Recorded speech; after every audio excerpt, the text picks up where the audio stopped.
অবশেষে পুরুলিয়ার মানুষের জন্য সুখবর। এবার নিয়মিত পুরুলিয়ায় রোগী দেখতে বসছেন এইমসের প্রশিক্ষিত সার্জিক্যাল গ্যাস্ট্রোএন্টারোলজিস্ট ডক্টর বিজিত সাহা। তিনি এমবিবিএস ও এমএস সম্পন্ন করার পর এইমস থেকে MCh in surgical gastroenterology degree অর্জন করেছেন। 2021 সালে এইমস সুপার স্পেশালিটি প্রবেশিকা পরীক্ষায় সারা দেশে চতুর্থ স্থান অধিকার করেন তিনি। বর্তমানে দুর্গাপুর মিশন হাসপাতালের সঙ্গে যুক্ত এই বিশেষজ্ঞ চিকিৎসক পুরুলিয়ার ট্রাইডেন্ট মেড ফার্মেসিতে রোগী দেখছেন। পেট, লিভার, প্যানক্রিয়াস, খাদ্যনালী, অন্ত্রসহ বিভিন্ন জটিল রোগের আধুনিক চিকিৎসা ও অস্ত্রোপচারের পরামর্শ দিচ্ছেন তিনি। এই উপলক্ষে নিউজ ভয়েস অফ পুরুলিয়ার পক্ষ থেকে তার সঙ্গে ছিল একটি বিশেষ সাক্ষাৎকার। দেখুন বিস্তারিত। ছিল আগে হয়তো ছিল এই যে আমার 37 কেজি, এখন কত কেজি? এখন তুলেছো তো? এইখানটা কিন্তু আমার যে একটা চিনচিন চিনচিন ভাব পড়ে, হ্যাঁ, মাঝে মধ্যে মনে হয় যেন টান টান ওষুধ খেলে এমনি পায়খানা ধরা। আচ্ছা, পায়খানার ওষুধ খেতে হয়? তো অনেক রোগীদের একটাই ধারণা যে বাংলাতে বা দুর্গাপুরের মতন জায়গাতে হয়তো আমাদের ক্যান্সারের চিকিৎসা হয় না। পাকস্থলী ক্যান্সার বলুন, আপনি যকৃতের ক্যান্সার, লিভার সেকশন বলুন, প্যানক্রিয়াসের ক্যান্সার বলুন, হুইপেলস পদ্ধতি বলি বা ডিস্টাল প্যানক্রিয়াস স্প্লেনেক্টমি যদি আমরা বলে থাকি, বা কোলন ক্যান্সার, সেগুলো অপারেশন করাতে সাধারণত মানুষ কি হয়, আহ, হয়তো আশেপাশে সেরকম সার্জন না থাকার কারণে তাদের বাইরে যেতে হয়।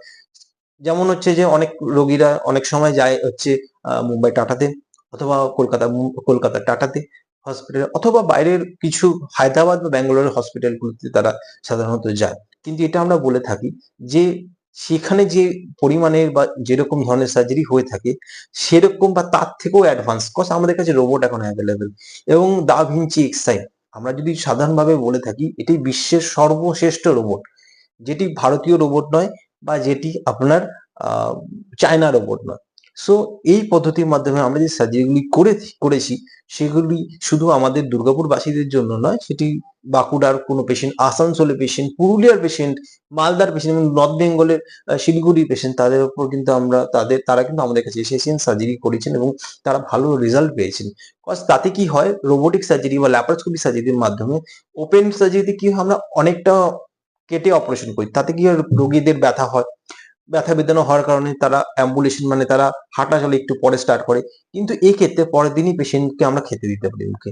পেশেন্ট 3 থেকে 4 দিনের মধ্যে ডিসচার্জ হয়ে যায়। তাতে কি হয়, লং যে হসপিটাল স্টে 7 দিন বা 8 দিন যে হসপিটাল স্টে, তাতে যে একটা কস্ট বেড়ে যাওয়ার ব্যাপারটা থাকে, সেটি কিন্তু হয় না। তো আমরা দুর্গাপুরে অনেক কম খরচায় নিখুঁতভাবে কিন্তু রোবোটিক সার্জারি অন্যান্য যদি আমরা দেখি কলকাতা বা ব্যাঙ্গালোর বা হায়দ্রাবাদ বা আমরা যদি মুম্বাইয়ের সঙ্গে কম্পেয়ার করি, অনেকটাই কম সেক্ষেত্রে।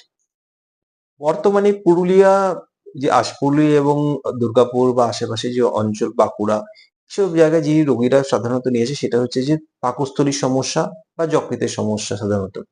যদি আমরা বিনাইন ডিজিজ বলে থাকি, মানে নন ক্যান্সারাস ডিজিজ গুলো বলে থাকি, তাহলে পরে অনেক সময় পেশেন্টদের ডিসপেপসিয়া, একটা গলা বুক জ্বালা করা, অনেক সময় কি হয়, পেশেন্টদের হায়াটাল হার্নিয়া বা আমাদের যে খাদ্যনালী এবং পাকস্থলী যে জাংশনটা, ইসোফেগাস এবং পাকস্থলী যে জাংশনটা, সেটা অনেক সময় লুজ হয়ে যাওয়ার জন্য অনেক সময় তাদের জিআরডি হতে পারে, গলা বুক জ্বালা করতে পারে। অনেক সময় ফাংশনাল ডিসপেপসিয়া মানে সাধারণত অ্যাংজাইটি থেকে বা ইসপাইরাল ইনফেকশন থেকে তার খাওয়ার পরে পেট ভারী ভারী বা বমি বমি ভাব, এরকম ধরনের সমস্যা নিয়ে আসে। এবং লিভারের ক্ষেত্রে যদি আমরা দেখে থাকি, তাহলে সাধারণত পেশেন্টের নন অ্যালকোহলিক স্টিয়াটিক হেপাটাইটিস এসব নিয়ে, বা লিভারে ইনফেকশন, পুজ জমে যাওয়া বিশেষত, বা কোনো পেশেন্টের লিভার টিউমার বা ক্যান্সার, এই রিজিয়নটা কিন্তু পুরুলিয়ার মানুষদের মধ্যে যথেষ্ট কমন।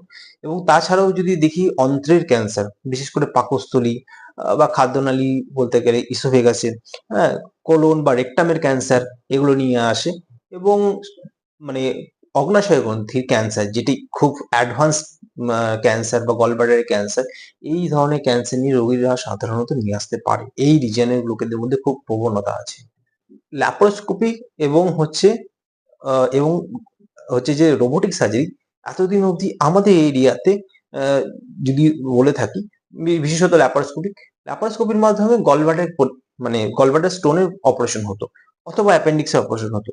কিন্তু এটা মাথায় রাখতে হবে যে এখন কিন্তু গ্যাস্ট্রো সার্জারি মানে বড় বড় যে কেসেস গুলো হয়, যেমন কোলনের ক্যান্সার বলতে পারি আমরা, লিভারের ক্যান্সার বলতে পারি, গলব্লাডারের ক্যান্সার বলতে পারি, পাকস্থলী ক্যান্সার বলতে পারি, এগুলো সমস্ত কিন্তু ল্যাপারোস্কোপি পদ্ধতি এবং রোবোটিক পদ্ধতির মাধ্যমে আমরা সাধারণত করে থাকি। এবং শুনুন, একটি আশ্চর্য এবং একটি সুখবর পুরুলিয়াবাসীর জন্য। আমরা পুরুলিয়ারই একজন পেশেন্ট এবং মালদার আরেকজন পেশেন্ট, দুজন পেশেন্টের আমরা ল্যাপারোস্কোপি পদ্ধতির মাধ্যমে স্টমাক ক্যান্সার মানে পাকস্থলী ক্যান্সারের সার্জারি করি।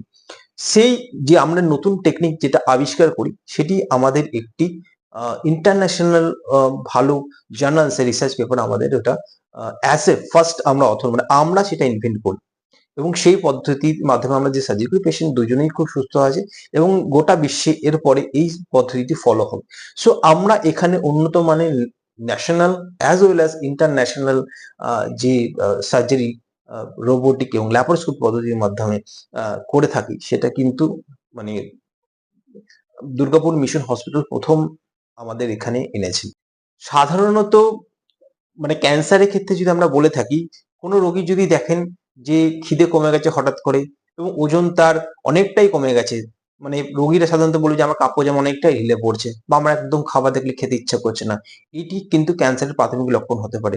যদি পাকস্থলীতে ক্যান্সার হয়ে থাকে সাধারণত রোগী প্রথমে একটু অল্প খাবার খেলে পেট ভারী ভারী লাগবে এবং তারপরে ধীরে ধীরে তার বমি বমি ভাব এবং কিছুদিন পর তার বমি হওয়া শুরু হবে। খাবারের 1 ঘন্টা 2 ঘন্টা পরে সাধারণত বমি হওয়া শুরু করে।